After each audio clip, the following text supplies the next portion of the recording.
Jangan kemakan sama cerita sukses teman kalian.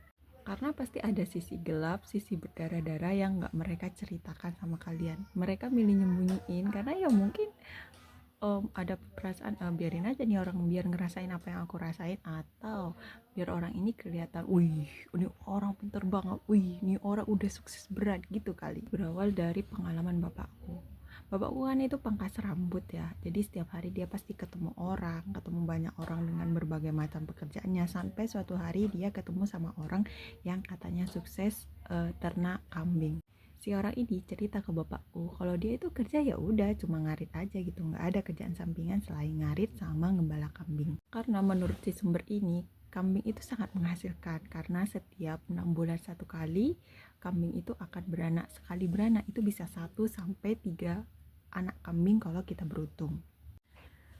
Terus bapakku ceritalah ke aku sama adikku. Akhirnya kita nuruti kemauan dia, keinginan dia untuk beli kambing pakai uang kami. Bapakku stres. Tahu nggak stres kenapa? Karena si kambing ini makannya tuh susah. Makan ini rumput ini nggak mau, rumput itu nggak mau, rumput ini nggak mau. Embe aja terus seharian sampai pening nih ke telinga.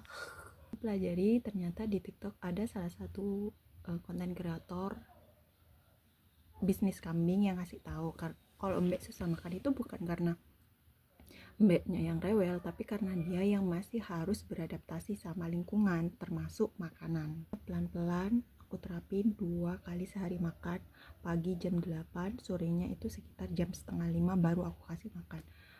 Dan sekarang kambingku setelah 1 bulan itu udah nggak embek-embek lagi, udah mau makan rumput-rumput yang kita kasih lah, entah itu rambat air, rumput gajah, odot, jagung.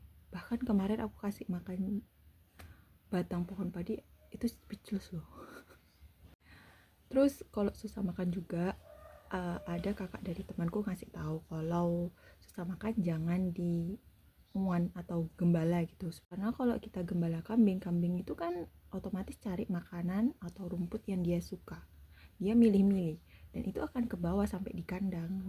Kalau kita masih kasih makan rumput A, B, C, dia juga nggak semuanya langsung mau, dia akan pilih jenis rumput mana yang mereka mau. Jadi kalau soal makan nggak nafsu kambing itu bukan karena nggak mau ya, karena 1 dia masih harus beradaptasi, 2 jangan digembala biar nggak capek ke kamunya. Tapi kalau kamunya deket kebun yang lebar banget, enakan digembala ya gembala aja, tapi kalau aku sih enggak. Terus harga kambing itu cenderung cepet turun dan susah naiknya, mungkin karena bidang usaha yang berkaitan dengan kambing itu sangat sedikit dibandingkan daging sapi dan daging ayam. Kalau daging kambing itu biasanya naik-naiknya pas Idul Adha, hari kurban. Selain itu ya akikah mungkin kalau ada orang nyari. Selebihnya harganya turun.